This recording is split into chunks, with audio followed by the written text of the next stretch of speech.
Está no ar a Voz do Brasil. As notícias do governo federal que movimentaram o país no dia de hoje.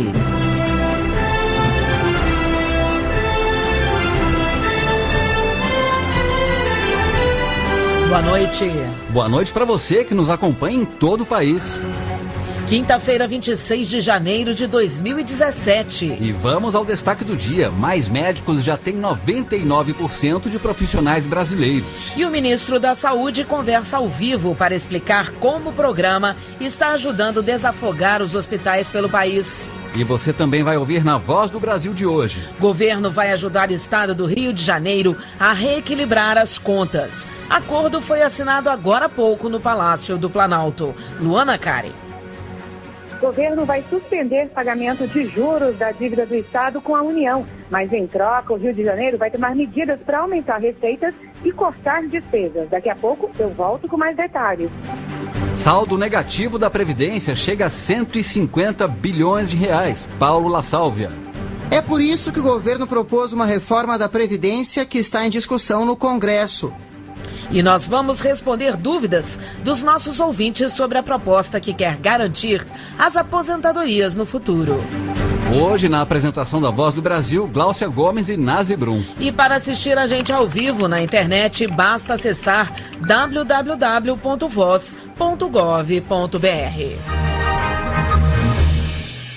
Mais médicos. O programa do Ministério da Saúde está presente em mais de 4 mil municípios, levando atendimento a mais de 60 milhões de brasileiros. E hoje, 99% das vagas do programa estão sendo preenchidas por profissionais brasileiros. São novos passos que o governo vem dando para melhorar o atendimento à população. E é sobre isso que vamos conversar agora ao vivo com o ministro da Saúde, Ricardo Barros. Uma boa noite, ministro. Boa noite, tudo bem, Nath? Tudo bem? Cláudia? Ministro, então, o objetivo é aumentar o número de médicos brasileiros no programa. Isso vem acontecendo nas últimas seleções, não é mesmo? É verdade. Nós estamos fazendo seleções prioritariamente para brasileiros e depois, não completando os cargos, vamos convocando brasileiros formados no exterior e depois estrangeiros. Então, estamos com esta chamada deste ano para 1.390 vagas, 1.378 foram completadas com brasileiros. Então esperamos que isso se repita nas demais vagas, até porque tivemos 8.700 brasileiros inscritos para essas 1.390 vagas. E como é possível, ministro, fazer com que esse profissional possa se fixar naquela localidade? Geralmente um município que precisa de um médico. Olha, eles sabem a localização, cada um concorre para uma vaga definida. Nós até abrimos um prazo de 15 dias após o resultado para permutas, se for o caso, se houver esse interesse dos médicos, mas eles concorrem para uma localidade definida, portanto eles sabem onde ele está indo e o prefeito dá o auxílio moradia e o auxílio alimentação. Portanto, com a bolsa que eles recebem, na faixa de R$12.000, é uma remuneração adequada e por isso a grande procura de médicos brasileiros no programa. Agora, ministro, como é que o governo tem acompanhado os resultados desse programa lá junto à população? Tem ajudado mesmo a desafogar os hospitais? Olha, é a atenção básica, na verdade. 80% de tudo que acontece na saúde pode ser resolvido na atenção básica. Então nós temos investido na atenção básica e, claro, havendo um bom atendimento, evitamos que as pessoas precisem procurar os hospitais. A avaliação do programa Mais Médicos é muito alta pela população e também pelos gestores municipais. E só para a gente finalizar, ministro, hoje o Ministério da Saúde divulgou um novo boletim dos registros de febre amarela no Brasil. Foram registrados 550 casos suspeitos e 105 mortes em função da doença.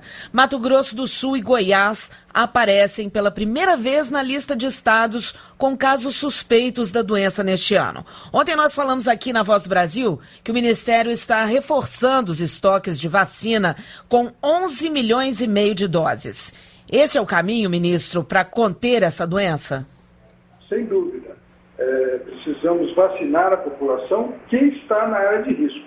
As populações que não estão na área de risco, que é o leste de Minas Gerais o norte do Rio de Janeiro, o sul da Bahia e o Espírito Santo não devem se vacinar porque existem efeitos colaterais da vacina também. Então, nós estamos intensificando, pessoas que vão viajar para essa área também devem se vacinar, estamos intensificando a vacina, já mandamos mais de 5 milhões de novas doses de vacinas para estas localidades, que já tinham os seus estoques de vacina, e, portanto, devemos ampliar muito a cobertura vacinal da população e conter esse foco que está localizado em Minas Gerais da febre amarela. Os casos do Mato Grosso do Sul e de Goiás estão sob investigação, mas o Distrito Federal também tinha um caso sob investigação que foi descartado. Então, temos que ter muita cautela e cuidar das pessoas que estiveram em Minas Gerais e depois viajaram, porque, no caso de São Paulo, 2 pessoas que estiveram em Minas e viajaram é que acusaram a febre amarela lá em São Paulo. Então a gente agradece aqui mais uma vez ao ministro da Saúde, Ricardo Barros, pela participação ao vivo aqui na Voz do Brasil. Obrigado, ministro. Obrigado a todos e conto com a população mobilizada para se vacinar, mas apenas nas áreas recomendadas. Um abraço. O governo federal fechou um termo de compromisso para que o estado do Rio de Janeiro reequilibre as contas e volte a pagar em dia os salários de funcionários e aposentados, além de fazer investimentos na saúde e educação, por exemplo. O acordo prevê que o governo suspenda o pagamento de juros da dívida do estado com a União. E para saber mais detalhes, a gente conversa ao vivo com a repórter Luana Karen. Uma boa noite, Luana.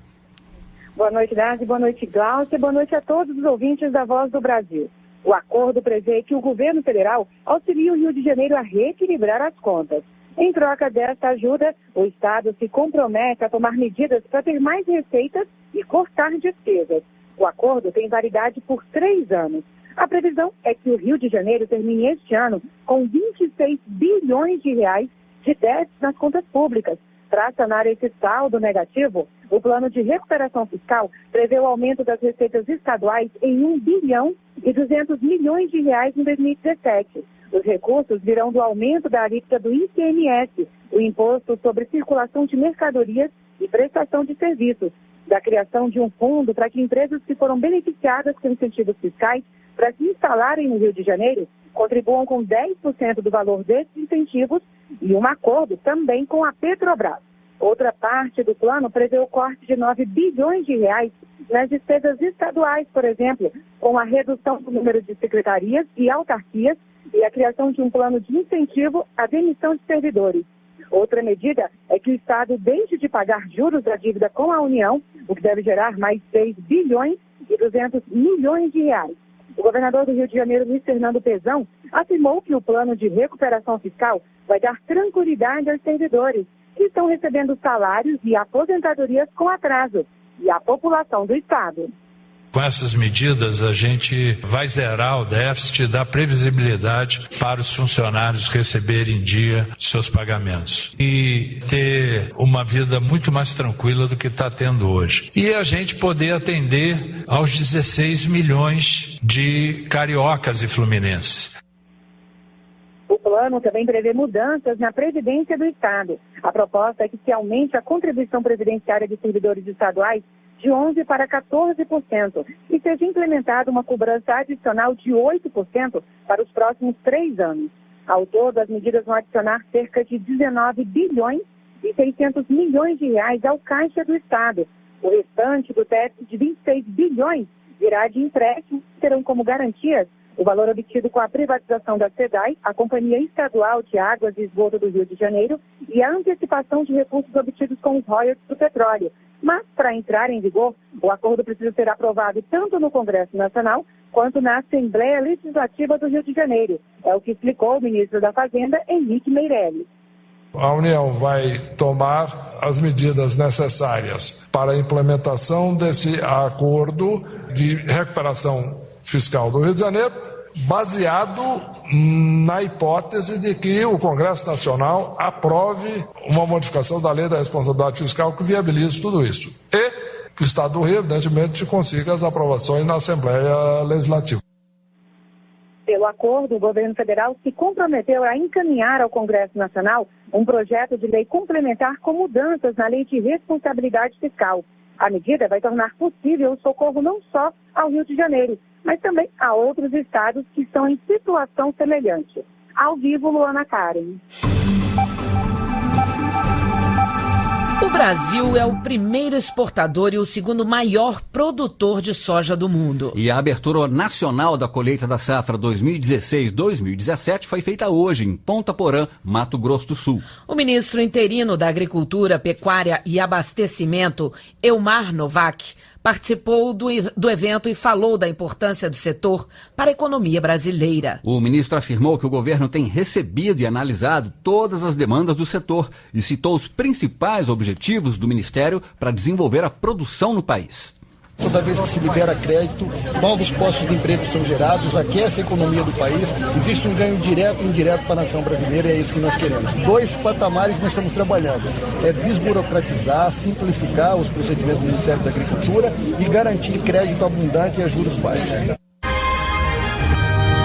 19h11 no horário brasileiro de verão. O saldo negativo da Previdência chega a 150 bilhões de reais. Daqui a pouquinho vamos falar da proposta de reforma que tem o objetivo de garantir as aposentadorias no futuro. Vamos também responder dúvidas dos nossos ouvintes. Momento Social. Hoje o nosso Momento Social vai falar como é feito o cálculo do valor pago pelo Bolsa Família. É que esse valor leva em conta vários fatores. Se a família tem crianças, adolescentes, gestantes, por exemplo, e isso significa alguns adicionais pagos a quem recebe. A Josiete Silva Lopes, lá de Maceió, mandou uma dúvida aqui pra gente. Ela recebe o Bolsa Família e usa o dinheiro para ajudar nas despesas de casa. Ela tem 2 filhos de 16 e 17 anos. Quem responde a pergunta dela é o ministro do Desenvolvimento Social e Agrário, Osmar Terra. Olá, ministro. Meu nome é Josiete, sou de Maceió, Alagoas. Recebo o Bolsa Família. Eu queria saber, uma dúvida, se os meus filhos completarem 18 anos, se o Bolsa Família é cancelado. Não, o Bolsa Família ele depende de um cálculo de renda dessa família, dividido por todos os membros da família, que cheguem ao redor de R$170 per capita. A partir daí, para baixo, essa família entra no programa. Mas tem alguns valores que são repassados variáveis para os jovens, para as crianças pequenas. Esse valor variável é que quando faz 18 anos, ele é suspenso. Fica só valendo o recurso global que já estava vindo para a família antes, fora aquela parte variável que corresponde ao fato de ser de adolescente, né? E também o mesmo acontece para o benefício das crianças pequenas. E se você também tem alguma dúvida sobre ações e programas sociais do governo, manda aqui pra gente. Pode ser por e-mail no endereço voz@ebc.com.br. Tem também o nosso Facebook, facebook.com/Bolsa Família. A sua pergunta vai ser respondida aqui na Voz do Brasil, sempre na quinta-feira. Participe! Agora vamos contar rapidamente a história de Eurípides Machado, que dá uma aula sobre como recomeçar a vida. Condenado por tráfico de drogas a 8 anos e meio em regime fechado, aprendeu na penitenciária o novo ofício. Hoje é empresário e emprega 5 funcionários na confecção de roupas. Mas por que a vida de Eurípides serve de exemplo para mim ou para você que está nos ouvindo? Olha, Nazi, é que queremos mostrar que casos como o deles pode se multiplicar. 30 milhões de reais vão ser injetados no projeto Começar de Novo, para a captação profissional de 15 mil presos. Hoje, Eurípides se considera um empresário de sucesso, mas nem sempre foi assim. Ele conta que há 25 anos foi preso e condenado a 8 anos e 6 meses de prisão em regime fechado. Acabei entrando no mundo do crime, né? Já fumando droga, indo para os roubos, entrando na casa dos outros e entrei para o tráfico de drogas. Foi durante o pior momento da vida que Eurípides decidiu recomeçar. Na penitenciária, começou a estudar e a trabalhar na alfaiataria. Ele diz que todo o conhecimento que tem hoje começou com os cursos de capacitação oferecidos na instituição. A partir do momento que eu comecei a trabalhar na alfaiataria, comecei a ver que era uma profissão e que ia me ser útil. E através do trabalho, eu comecei a perceber que eu poderia fazer uso daquilo que eu estava tendo oportunidade aqui fora. Botar o meu próprio negócio e ter a minha própria confecção. Eu decidi depois de um tempo que eu precisava mudar. Aquilo não era a vida para mim. O mundo do crime não compensa. A produção do empresário Eurípides Jesus Machado está a todo vapor. Dependendo da demanda, por mês são produzidas na confecção mais de 500 peças, como camisetas e shorts. Ele emprega 5 funcionários e atende a encomendas de todo o Brasil. Para que histórias como a de Eurípides se multipliquem, o governo federal vai oferecer capacitação profissional a 15 mil presos em todo o Brasil. De acordo com o ministro do Trabalho, Ronaldo Nogueira, serão investidos 30 milhões de reais no projeto Começar de Novo, que reúne um conjunto de ações educativas, cursos e medidas de reinserção no mercado de trabalho para egressos do sistema carcerário. Primeiro, uma medida para combater a ociosidade. A ociosidade é a raiz de todos os males. Investir para que esses brasileiros também tenham uma oportunidade de reinserção. É uma ação do governo federal para combater também a criminalidade, tirando as pessoas do mundo do crime, qualificando-os e oferecendo para elas uma oportunidade de inserção na sociedade, para viverem de uma forma digna, trabalhando para sustentarem as suas famílias. Eles cumprirão a sua pena, pagando o seu crime, mas eles receberão uma qualificação profissional. Os cursos de qualificação começam ainda neste semestre.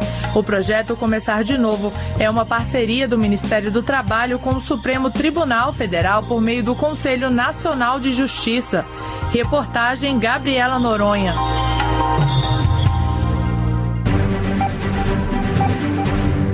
O sistema previdenciário brasileiro continua acumulando saldos negativos. Em 2016, as despesas foram maiores que as receitas, em quase 150 bilhões de reais, segundo divulgou hoje o Ministério da Fazenda. É o maior déficit desde 1995. E é por isso que, para o governo, a reforma no sistema é o que vai garantir que aposentados e pensionistas continuem a receber o benefício no futuro. O INSS concede benefícios para 33 milhões de aposentados e pensionistas no Brasil, nas cidades e no meio rural. Mas o sistema está com um saldo negativo. Isso porque paga mais do que arrecada em contribuições. Este déficit foi de quase 150 bilhões de reais no ano passado, um aumento de 74,5% em relação a 2015. Para o secretário de Previdência Social, Marcelo Caetano, o resultado é explicado principalmente por 2 motivos. Tem um aspecto da demografia, que a sociedade envelhece, com isso gera cada vez mais benefícios, mas também tem questões conjunturais, então como em um ano em particular você pode ter uma geração de empregos menor, isso afeta, e aí como a arrecadação previdenciária está muito relacionada à folha de pagamentos, isso afeta a arrecadação. É por isso que o governo propôs uma reforma da Previdência que está em discussão no Congresso. Uma das propostas é estabelecer uma idade mínima para se aposentar de 65 anos, tanto para homens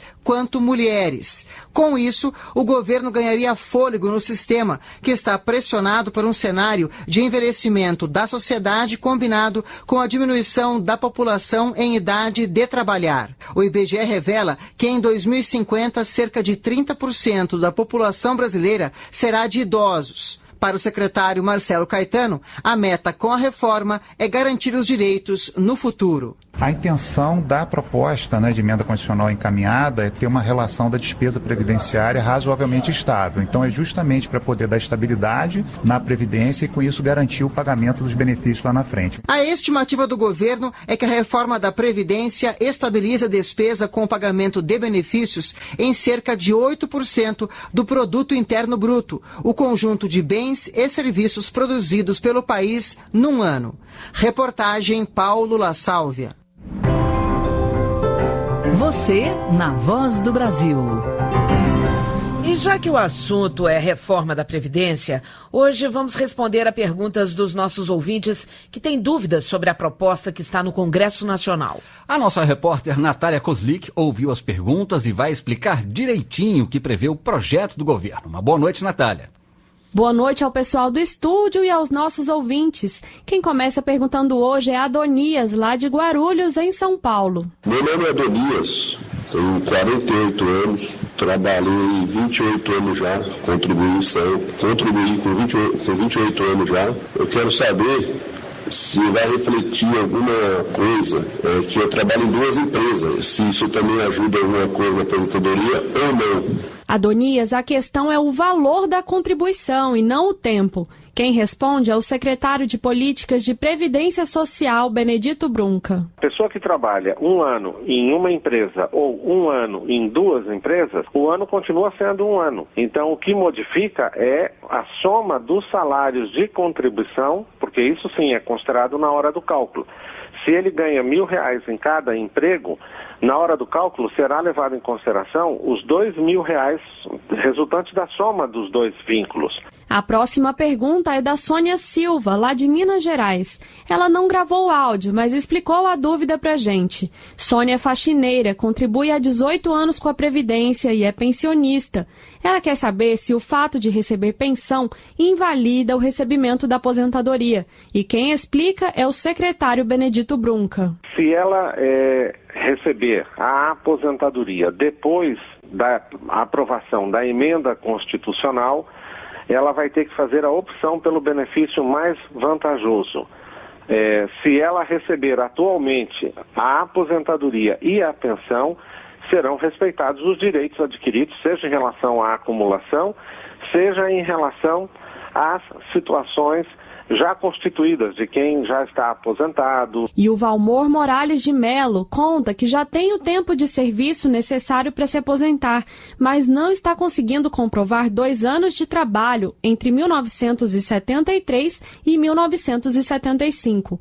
A empresa faliu e os documentos foram extraviados. O que ele pode fazer? A prova de vínculos e remunerações de todos os trabalhos nós temos no Cadastro Nacional de Informações Sociais, o CNIS, né? Esse extrato ele pode ser obtido em qualquer agência do INSS ou mesmo na Caixa Econômica e no Banco do Brasil de maneira gratuita. Teria que verificar se essa empresa, quando ele exerceu essas atividades, registrou essas situações, fez as contribuições e mandou as informações necessárias. Vale lembrar que as medidas relativas à reforma da Previdência ainda estão em análise e precisam ser aprovadas na Câmara dos Deputados e no Senado Federal para começarem a valer. Voltamos ao estúdio. Obrigada, Natália. E você? Tem dúvidas também? Então mande a sua pergunta pra gente. Basta gravar uma mensagem e mandar para o nosso e-mail voz@ebc.com.br ou no WhatsApp 61 99862 7345. Repetindo, 99862 7345. A nossa produção vai procurar a resposta para você. Participe. 19h23 no horário brasileiro de verão. E o Conselho Monetário Nacional acabou de anunciar mudanças nas regras do cartão de crédito. A jornalista Ellen Bernardes está aqui com a gente no estúdio e vai ter os detalhes. Boa noite, Ellen. Boa noite, Nazi, Gláucia, boa noite aos ouvintes. Olha, o Conselho Monetário Nacional acabou de aprovar uma norma que restringe o prazo do crédito rotativo do cartão de crédito.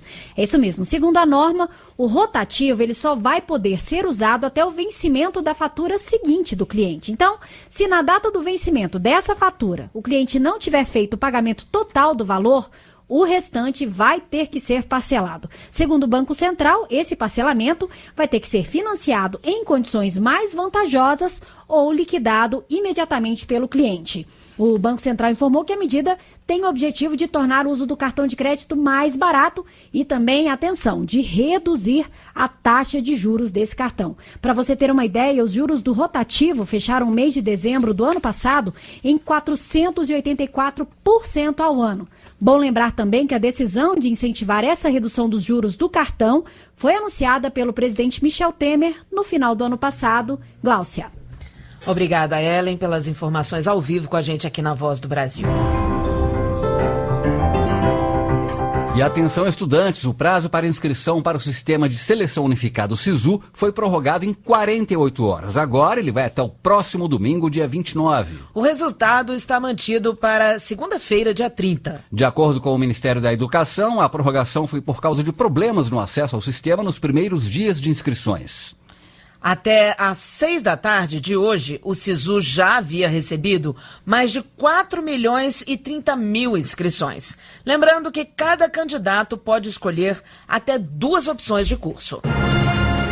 E essas foram as notícias do governo federal. Uma realização da Secretaria de Comunicação Social da Presidência da República. Com produção da empresa Brasil de Comunicação. Fique agora com as notícias do Poder Judiciário e do Congresso Nacional. Boa noite. Boa noite para você, até amanhã.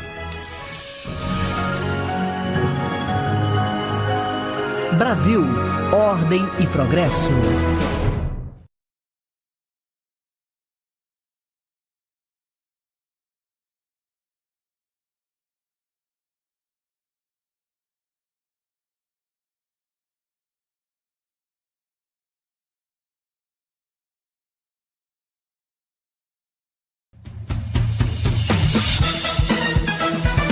Você vai ouvir agora notícias do Poder Judiciário. Supremo Tribunal Federal analisa a lei contra repasse de recursos da Defensoria Pública de São Paulo a advogados que atendem pessoas de baixa renda. Menores de 16 anos sem contrato de aprendizagem podem ter carteira de trabalho. Diretores de bancos são condenados por crime contra o sistema financeiro nacional. Agora em Brasília, 7h25. Boa noite, eu sou Uliana Gomes. E eu sou o Arthur Filho. Supremo Tribunal Federal vai julgar a ação contra a lei de São Paulo que destina parte dos recursos da Defensoria Pública Paulista para advogados particulares que atendem gratuitamente pessoas de baixa renda. A norma questionada prevê que a assistência jurídica gratuita seja oferecida a partir de convênios firmados com a Ordem dos Advogados do Brasil e de São Paulo. Ricardo Viula. No STF, a Associação Nacional de Defensores Públicos alega que a Defensoria Pública de São Paulo teve a autonomia administrativa e financeira desrespeitada, com a norma que obriga o repasse de 40% do Fundo de Assistência Judiciária da Defensoria Paulista para advogados particulares que prestam serviços jurídicos gratuitos à população de baixa renda. Ainda de acordo com a entidade, a Constituição Federal atribui apenas às defensorias públicas a responsabilidade permanente de atender aos cidadãos que não podem contratar um advogado. O relator do processo no Supremo Tribunal Federal é o ministro Edson Fachin. Trabalhadores menores de 16 anos sem contrato de aprendizagem podem ter carteira de trabalho. A decisão é da 7ª turma do Tribunal Superior do Trabalho. Priscila Peixoto. O Ministério Público do Trabalho entrou com ação após ter sido negada a emissão de carteira de trabalho a um adolescente de 15 anos que trabalhava irregularmente em uma empresa. A União alegou que a Constituição proíbe o trabalho de jovens menores de 16 anos, a não ser na condição de aprendiz a partir dos 14 anos. Mas ao analisar o caso na 7ª turma do TST, o ministro Douglas Alencar Rodrigues manteve a decisão da Justiça Trabalhista no Espírito Santo, entendendo que nos casos de trabalho do menor de 16 anos em desacordo com a lei, é necessário garantir ao adolescente todos os direitos devidos a um trabalhador regular. A decisão vale para todo o Brasil. Justiça Federal em São Paulo condena diretores de banco por crime contra o sistema financeiro nacional. A instituição concedeu empréstimos a uma empresa do mesmo grupo, o que é proibido pela legislação. Emily Almeida. Conforme o Ministério Público Federal, o Banco Chain concedeu empréstimos no valor de quase 143 milhões de reais à empresa Chain Securitizadora de Créditos Financeiros. A instituição pertence ao mesmo grupo do banco. Os julgadores lembraram que esse tipo de conduta é proibida pela lei, que trata dos crimes contra o sistema financeiro nacional. 3 diretores foram então condenados a pagar multa, prestar serviços à comunidade e contribuir financeiramente com entidade pública ou privada de cunho social. Rede de televisão e apresentador são condenados a indenizar homem por falsa acusação de crime. O valor foi fixado em R$60 mil.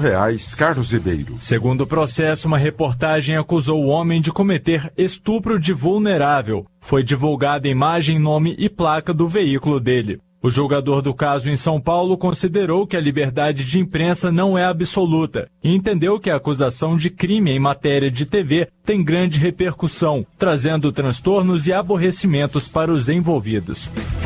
Idoso deve ser indenizado por problemas em aparelho auditivo. O homem entrou em contato com a empresa para resolver o problema sem sucesso. Mônica Cardoso. Por não ter tido o retorno da empresa, o idoso parou de pagar as parcelas que restavam do aparelho auditivo. De acordo com o Código de Defesa do Consumidor, o fornecedor deve resolver o problema do produto em no máximo 30 dias. Como isso não aconteceu, a Justiça do Acre condenou a empresa a restituir o valor já pago pelo idoso e a indenizá-lo em R$4.000.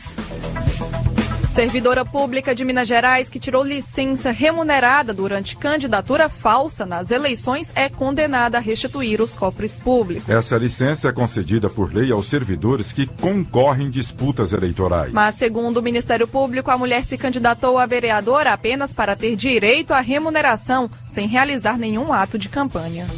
Você acompanha outras notícias do Poder Judiciário em 104,7 FM para o Distrito Federal e entorno e também pela internet. Acesse www.radiojustiça.jus.br e siga pelo Twitter. twitter.com/radiojustiça. Uma boa noite. A você, boa noite. Notícias do Poder Judiciário, uma produção da Rádio Justiça, Supremo Tribunal Federal.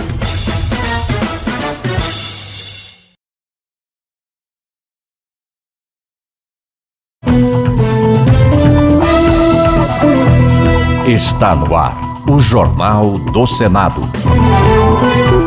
Projeto em análise no Senado pode criar fundo para atender aos atingidos pela seca. Paulo Rocha defende proposta que obriga motorista embriagado que causar acidente a ressarcir SUS por atendimento à vítima. Lídice da Mata acredita que a adoção de medidas educativas pode ressocializar crianças e adolescentes infratores.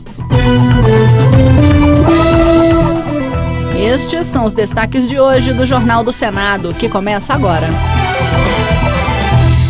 Boa noite. Boa noite. O índice de chuvas previsto para a região Nordeste deve ficar abaixo da média histórica nos meses de fevereiro, março e abril, de acordo com o Instituto de Pesquisas Climáticas do Ministério da Ciência e Tecnologia. E um projeto em análise na Comissão de Assuntos Econômicos determina a criação de um fundo emergencial para atender as vítimas da seca. A região deve enfrentar em 2017 o 6º ano consecutivo de estiagem. Detalhes com a repórter Ana Beatriz Santos. A ideia é que o fundo seja gerenciado pelo governo federal por meio de um conselho deliberativo com apoio técnico e administrativo da Defesa Civil Nacional. O relator do projeto é o senador Eumano Ferrer, do PTB do Piauí. Durante a aprovação do projeto na Comissão de Desenvolvimento Regional e Turismo, o senador afirmou que a medida vai permitir que o atendimento seja mais simples e rápido às vítimas da seca. As ocorrências naturais que devastam cidades e comunidades inteiras têm sido recorrentes, levando famílias a perderem todo o que possuem e cidades a terem grande parte de sua infraestrutura urbana danificada e prejudicada, sem que, para tanto, disponha o município de recursos para iniciar a pronta assistência às pessoas atingidas e a recuperação dos danos causados. Autor da proposta, o senador José Agripino, do Democratas do Rio Grande do Norte, ainda pede a destinação de R$1 bilhão por ano para o fundo. Os recursos sairiam do Tesouro Nacional, doações, legados, subvenções e auxílios de entidades, inclusive de organismos internacionais. O dinheiro só poderá ser utilizado para situações de emergência e calamidade pública. Segundo a Confederação Nacional de Municípios, 23 milhões de pessoas são atingidas pela estiagem do Nordeste. A perda no período de 2012 a 2015 chegou a 104 bilhões de reais. 1 em cada 4 brasileiros dirige após ingerir álcool. A informação é da Pesquisa Nacional de Saúde, em parceria com o Ministério da Saúde e com o IBGE. E no Senado está em análise na Comissão de Assuntos Sociais uma proposta que obriga motoristas que causarem acidentes sob a influência de álcool a ressarcir as despesas do Sistema Único de Saúde com o tratamento das vítimas. Repórter Tiago Melo. Na justificativa, o autor do projeto, o senador Wellington Fagundes, do PR de Mato Grosso, afirma que, além da violência no trânsito, há também o problema do alto custo para o Estado. Segundo o Ministério da Saúde, entre 2010 e 2013, ocorreram mais de 313 mil internações no SUS decorrentes do alcoolismo, um gasto anual de pelo menos 60 milhões de reais.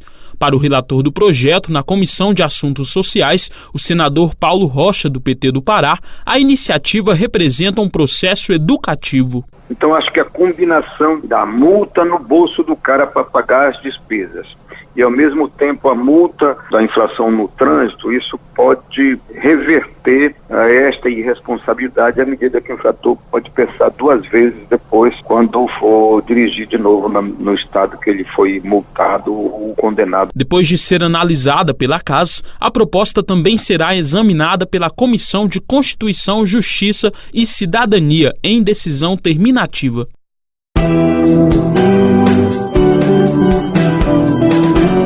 O governo federal lançou em dezembro o programa Renova Bio, que tem como objetivo incentivar a produção de etanol e outros biocombustíveis. E a Comissão de Meio Ambiente analisa um projeto que prevê critérios socioambientais para esse tipo de produção. Repórter Marcela Diniz. Apesar de ter sido lançado em dezembro, o programa Renova Bio 2030 do governo federal ainda está em desenvolvimento e deve ser objeto de consulta pública no primeiro trimestre de 2017. A iniciativa tem como meta expandir até 2030 a produção de biocombustíveis no país. Em novembro de 2016, o secretário de Petróleo, Gás Natural e Biocombustíveis do Ministério de Minas e Energia, Márcio Félix Bezerra, antecipou algumas informações sobre o Renova Bio. Então a gente tem que garantir a expansão da produção de biocombustíveis baseada na previsibilidade, na sustentabilidade no seu sentido mais amplo, ambiental, econômico, financeiro, social, enfim, e em harmonia com o compromisso brasileiro na COP21 e compatível com o mercado brasileiro que espera-se que cresça. Um projeto em análise no Senado também prevê a adoção de critérios socioambientais na produção de biocombustíveis. De autoria do senador Valdir Raupp, do PMDB de Rondônia, o texto prevê, entre outros pontos, o reforço à proibição de exploração de trabalho infantil ou análogo à escravidão, a certificação pelo Inmetro das usinas produtoras e o respeito às diretrizes do zoneamento econômico-ecológico da região. De acordo com o senador Flecha Ribeiro, do PSDB do Pará, durante a discussão do projeto na Comissão de Infraestrutura, a adoção desses critérios visa uma maior competitividade do produto brasileiro no mercado internacional. O atendimento a tais critérios, na visão do senador Valdir Raupp, garantirá que o Brasil passe a atender às garantias e exigências cada vez mais rígidas de sustentabilidade para a cadeia de produção dos biocombustíveis. E os produtores rurais de todo o Brasil têm até o final de 2017 para registrarem suas propriedades no Cadastro Ambiental Rural e aderirem ao Programa de Regularização Ambiental. Esse prazo pode ser prorrogado por mais um ano. É no cadastro que o produtor repassa ao governo informações sobre a propriedade, como área de preservação permanente e de reserva legal. Com essas informações, será possível elaborar políticas públicas para o setor agrícola, bem como combater o desmatamento. Quem não fizer o registro até o final do ano poderá ficar sem acesso a crédito com juros mais baixos. O senador Dalírio Beber, do PSDB de Santa Catarina, acredita que o cadastro vai valorizar o agronegócio e beneficiar o homem do campo. Pacificarmos a convivência dos nossos produtores rurais em modo especial, que tanto tem contribuído num período de crise, onde o nosso PIB ainda é azul na agricultura e no agronegócio.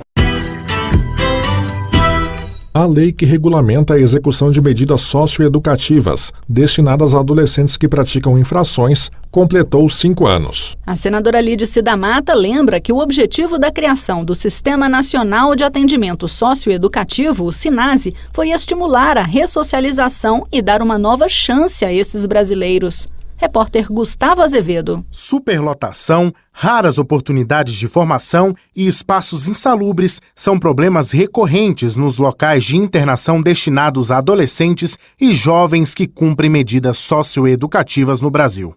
De acordo com o último levantamento realizado pelo Sistema Nacional de Atendimento Socioeducativo, o SINASE, mais de 23 mil brasileiros entre 12 e 21 anos estão privados de liberdade.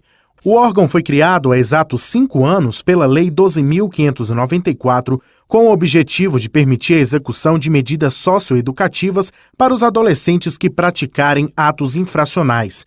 A legislação prevê, por exemplo, que esses jovens tenham atividades educacionais, profissionais, culturais e de lazer como parte do processo de ressocialização.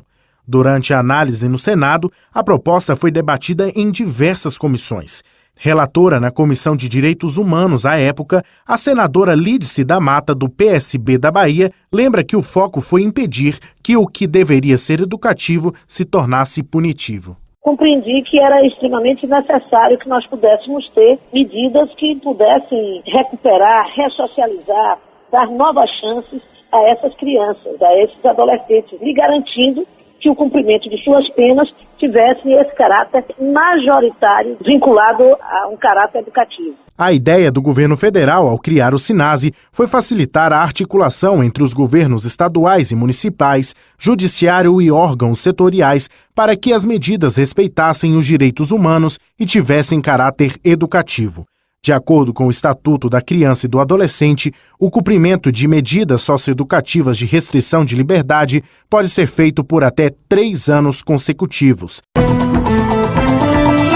Jornal do Senado. Apresentação Raquel Teixeira e Tiago Medeiros. Áudio Eliseu Caires. O Jornal do Senado fica por aqui. Acompanhe agora as notícias da Câmara dos Deputados. Boa noite. Boa noite.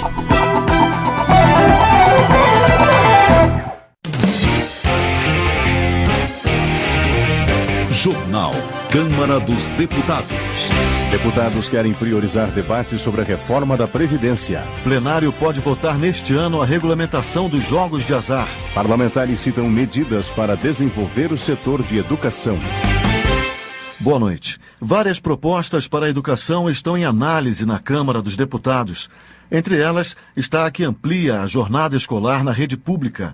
Para o delegado Edson Moreira, do PR de Minas Gerais, manter a criança ou o jovem na escola é uma forma de garantir que eles não se envolvam com a criminalidade. O jovem, o adolescente, a criança mesmo, já na escola, ela tem que ser aproveitada e preparada para a vida em sociedade. E o conhecimento é a melhor forma que se tem para colocar o jovem no meio social. O ensino em tempo integral. É importante que o jovem seja aproveitado para que não seja cooptado pelas drogas, pela criminalidade que sempre vão às escolas. Na opinião de delegado Edson Moreira, educação é segurança e por isso mudanças nesses setores são fundamentais. A Frente Parlamentar Mista da Educação, relançada no início de 2016, conta com 247 deputados e 4 senadores. Ao destacar que a prioridade do colegiado é propor ideias para desenvolver o setor, Alex Canziani, do PTB do Paraná, faz um balanço dos trabalhos da comissão durante o ano passado. Fizemos 10 palestras da Frente Parlamentar, reunindo especialistas, técnicos, pessoas do governo, inclusive alguns palestrantes internacionais, para discutir as mais variadas ações e projetos e ideias voltados para a educação. Fizemos também um seminário que foi um grande sucesso. Um seminário internacional sobre uma questão fundamental para a educação, que é exatamente a formação dos professores. De que maneira as melhores experiências do mundo se aplicam ao Brasil para que nós possamos ter melhores professores no nosso país. Outro avanço da frente, segundo Alex Canziani, foi a criação do Biênio da Matemática 2017-2018. De acordo com o deputado, o objetivo é dar destaque à Olimpíada Internacional de Matemática de 2017 e ao Congresso Internacional de Matemáticos de 2018. Os 2 eventos serão realizados aqui no Brasil. Saúde. O Sistema Único de Saúde, o SUS, foi criado pela Constituição Federal de 1988.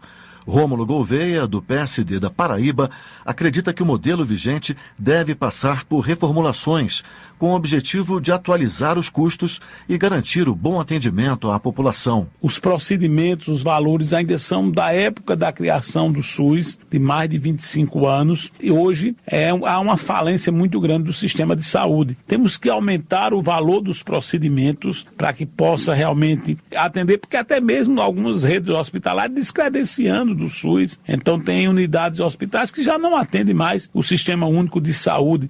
Por outro lado, também tem tem municípios que recebem e outros que pagam a conta, porque na verdade é apenas o transporte de ambulância, mas não utilizam os serviços, mas ficam com as receitas, com os recursos. Então tem que ter uma reformulação no todo. O congressista afirma que o SUS, como é hoje, sobrecarrega as contas dos municípios e prejudica programas como o SAMU. Rômulo Gouveia assume o compromisso de buscar a melhoria do sistema por meio da Comissão de Seguridade Social e Família. O Ministério da Saúde atestou competência para que o Hospital do Câncer de Ourinhos, em São Paulo, pudesse atender pacientes do SUS. O credenciamento também depende do governo do estado, que deve concordar com o parecer do governo para iniciar o atendimento ao público.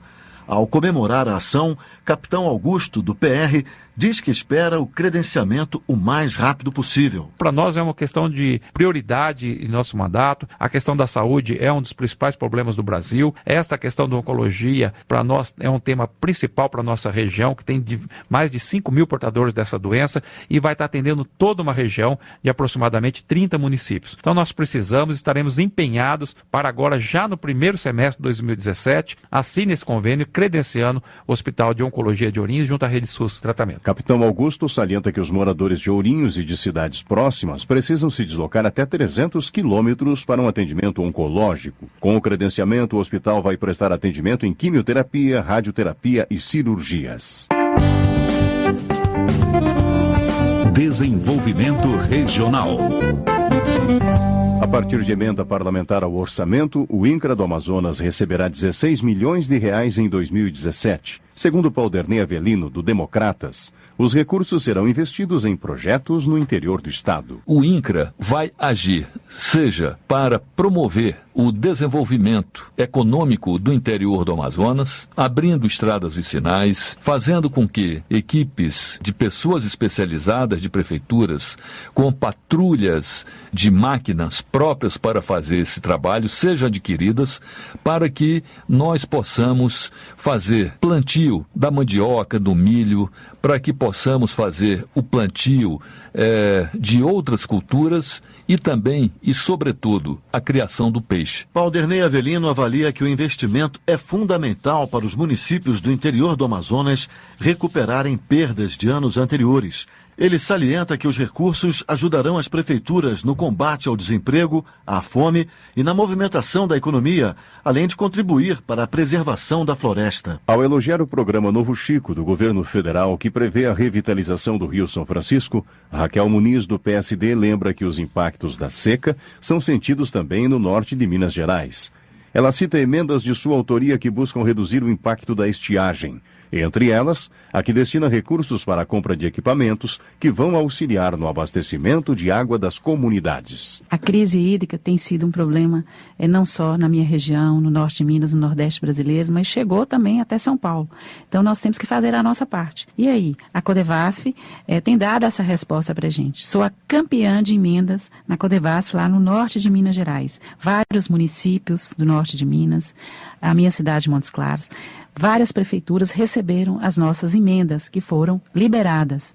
E agora vamos continuar trabalhando com a Codevasf, que nos deu essa resposta importante. Como integrante da comissão que tratou da transposição e revitalização do Rio São Francisco, Raquel Muniz ressalta que o seu papel de parlamentar é o de agir também no enfrentamento da seca. A crise financeira do Rio Grande do Sul tem atingido a folha de pagamento dos servidores do Estado e provocado insegurança na população. Marcon, do PT, critica as medidas adotadas pelo governo estadual para conter as dificuldades e cobra uma mudança de postura da gestão atual. Quem trabalha é sagrado receber o salário no final do mês, é sempre parcelado de 5 a 8 vezes para pagar. O estado que não tem segurança pública hoje no Rio Grande do Sul é um risco tu ser gaúcho, porque não tem segurança. Tem 150 municípios, ou tem um ou nenhum trabalhador da segurança pública nesses municípios, e como também os hospitais sendo fechados, porque o Estado não repassa o dinheiro para a saúde para os municípios. E eu vejo que 2017 o povo gaúcho tem que se mobilizar. Na opinião de Marcon, o governo estadual é omisso e não tem compromisso com a população.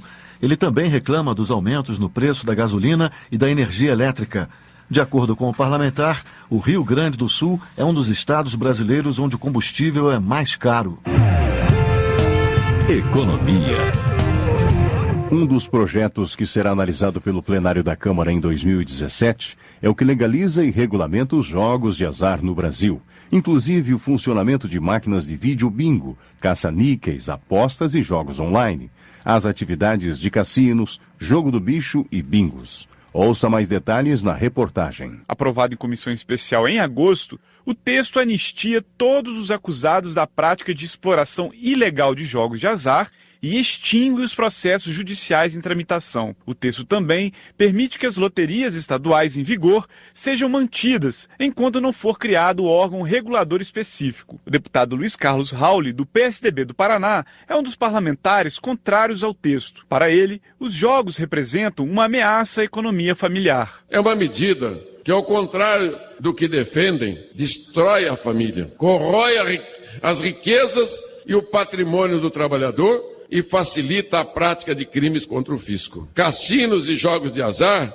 representam uma ameaça à economia familiar. Falácia. Não vai vir dinheiro de lugar nenhum do mundo para fazer turismo de cassino aqui. Imagine que o cidadão americano, europeu, vai vir no Brasil para jogar num cassino, onde para chegar nesse cassino tem que passar em ruas esburacadas, num porto, num aeroporto deficitário, sem segurança nenhuma. Os defensores da legalização afirmam que os jogos de azar vão gerar mais empregos neste momento de crise. O presidente da Associação Brasileira de Bingos, Cassinos e Similares, Olavo Salles, destaca que com a legalização a atividade vai sair das mãos de criminosos. Então, a natureza ocidental, o jogo faz parte. Não há, como se quer fazer pensar, a alternativa de não ter jogo. A alternativa que existe é de saber quem vai controlá-lo. A alternativa existente é se o jogo estará na mão de criminosos e contraventores ou se estará na mão de empresários que vão conduzir a atividade empresarialmente. O relator Guilherme Mussi, do PP de São Paulo, incluiu na proposta uma cobrança de 15% sobre o valor do rendimento real recebido pelo apostador. O projeto ainda prevê que os cassinos só poderão existir em estabelecimentos hoteleiros integrados, tipo resorts, com áreas múltiplas de hotelaria, lazer e espaços culturais. Caberia aos municípios autorizar o funcionamento de casas de bingo. Já o jogo do bicho ficaria a cargo dos estados. Da Rádio Câmara de Brasília, Luiz Gustavo Xavier. Trabalho. Rogério Peninha Mendonça, do PMDB de Santa Catarina, é autor de projeto que propõe o fim da contribuição sindical obrigatória. Ele afirma que a obrigatoriedade é um instrumento ultrapassado que deveria ter sido extinto desde a entrada em vigor da Constituição Federal de 1988. Na época, os deputados constituintes aprovaram a liberdade sindical, permitindo que cada trabalhador ele possa escolher se ele quer ou não quer se filiar a um sindicato da sua categoria. Esse imposto fantasiado de contribuição, ele foi instituído lá na década de 1940. Desde então, desde aquela época, os trabalhadores têm descontado da sua folha de pagamento um dia de salário todos os anos. E nos dias atuais é um contrassenso que a pessoa ela tem a liberdade de se escolher se filia ou não a um sindicato, mas tenha que contribuir obrigatoriamente para uma entidade da qual ela optou por não participar. O deputado afirma que a cobrança compulsória da contribuição sindical enfraquece as entidades, porque a garantia dos recursos em caixa acomoda as corporações. Rogério Peninha Mendonça ressalta ainda que o modelo atual abre espaço para a existência de organizações fantasmas e de representantes que se perpetuam no comando. Previdência. A proposta da reforma da Previdência começou a tramitar no Congresso no início de dezembro. Celso Maldaner, do PMDB de Santa Catarina, considera que o presidente Michel Temer foi corajoso ao apresentar a proposta. Ele avalia que o Congresso deve debater o assunto com a sociedade já no primeiro semestre de 2017 e pede que nenhuma categoria seja excluída das mudanças. Não entrou nessa reforma os militares e agora foi tirado também a Polícia Federal, foi tirado os estados que têm os policiais, então abriu um precedente. Se nós aprovarmos a reforma da Previdência, tem que ser para todos, não pode excluir ninguém no meu entendimento. Então eu estou muito preocupado com o nosso agricultor familiar. A idade mínima agora de 65 anos, o agricultor familiar, principalmente a mulher que tem jornada dupla, eu estou muito preocupado porque ele vem contribuindo com o Fundo Rural e a partir dessa nova reforma vai ter que contribuir com o INSS. Para Celso Maldaner, o fato de os trabalhadores rurais iniciarem nas lavouras muito cedo impossibilita que eles se aposentem com a mesma idade que outros profissionais. Ele afirma que com 65 anos, os agricultores não têm mais capacidade de trabalhar. Ao avaliar que o Brasil tem um programa social admirável, que é a Previdência Pública, Chico Alencar, do PSOL do Rio de Janeiro, ressalta que ela garante um mínimo de condição de sobrevivência para parcelas expressivas da população que trabalham muito e ganham pouco. O deputado defende que no primeiro semestre o Congresso Nacional debata intensamente a reforma da Previdência.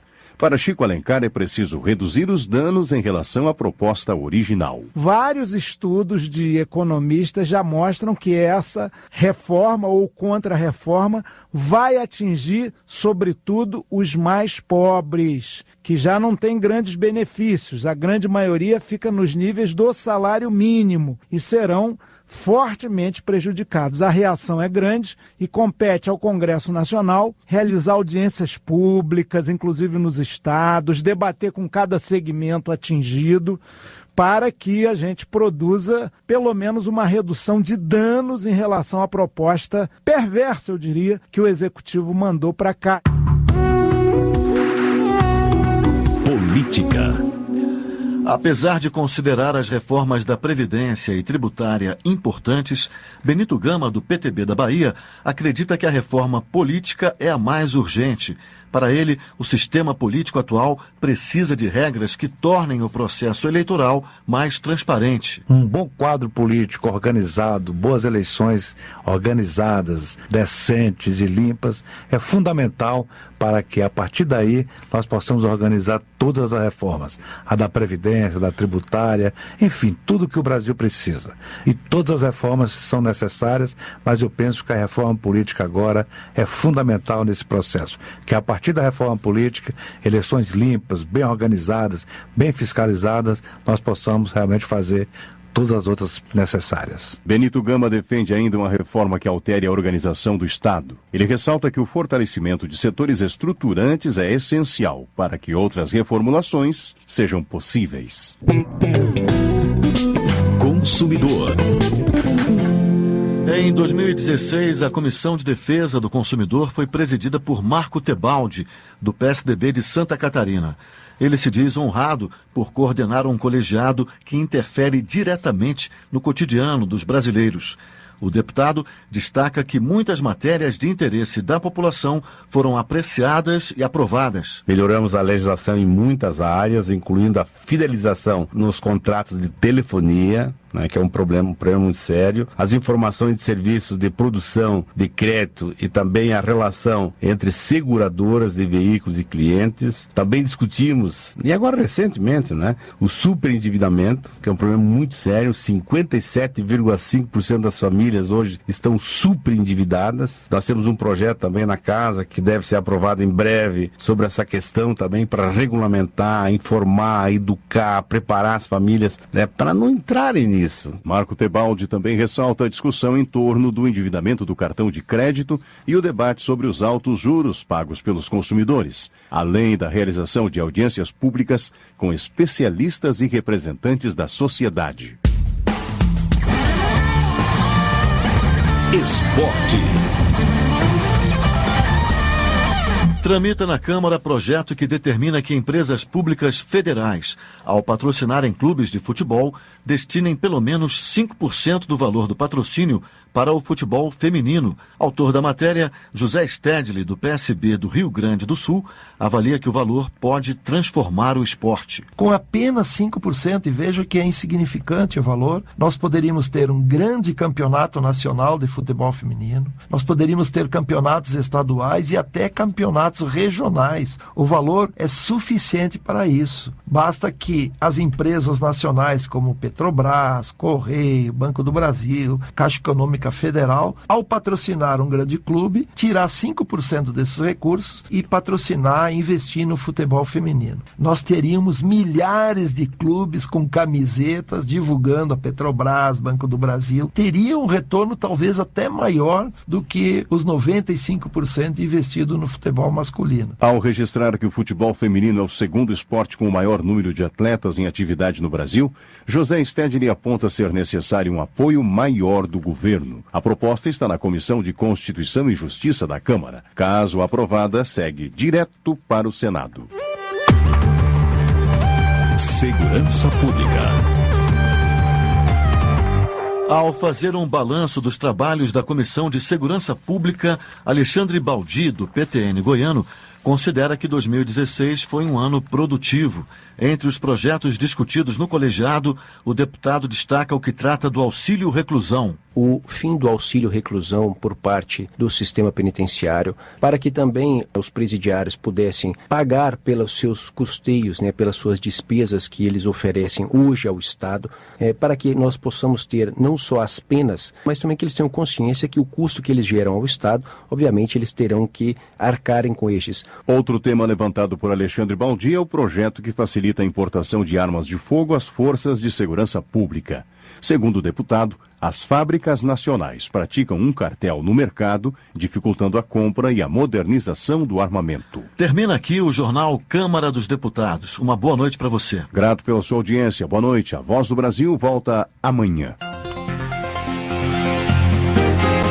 Voz do Brasil. De segunda a sexta, às 19 horas. Boa noite.